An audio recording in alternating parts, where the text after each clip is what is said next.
Well, the U.S. shed just over 500,000 jobs in November. That's the most in 34 years. In addition, revised figures show job losses in September and October were even more dire than earlier reported. Hours after the release of this dismal data, U.S. President George W. Bush acknowledged for the very first time in public that the economy is now officially in recession. Here's Zheng Siwei with all the details. U.S. President George W. Bush acknowledged the U.S. economy is in recession following the Labor Department job report. Bush's 8-year term ends in about 1.5 months. He has vowed his government will continue tackling the crisis.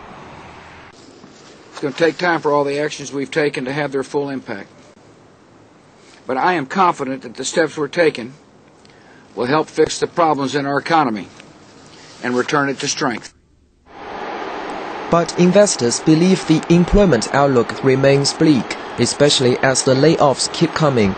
And some in Congress warn the financial storm is far from over and Main Street continues to bleed with no end in sight. American employers slashed far more workers than expected in November. The U.S. Labor Department says 533,000 jobs were cut. Economists had earlier forecast 320,000. Zheng Siwei, CCTV.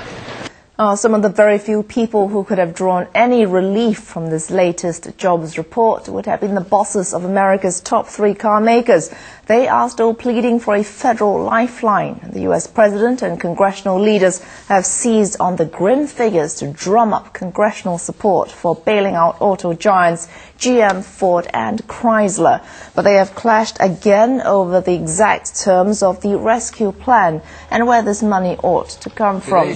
George W. Bush repeated his earlier calls to Congress to rewrite an existing $25 billion program to help the industry.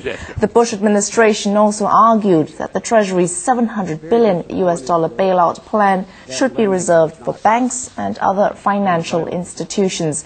Democrat leaders and environmentalists oppose the plan. They argue that there are better alternatives. I was reasonably convinced that the money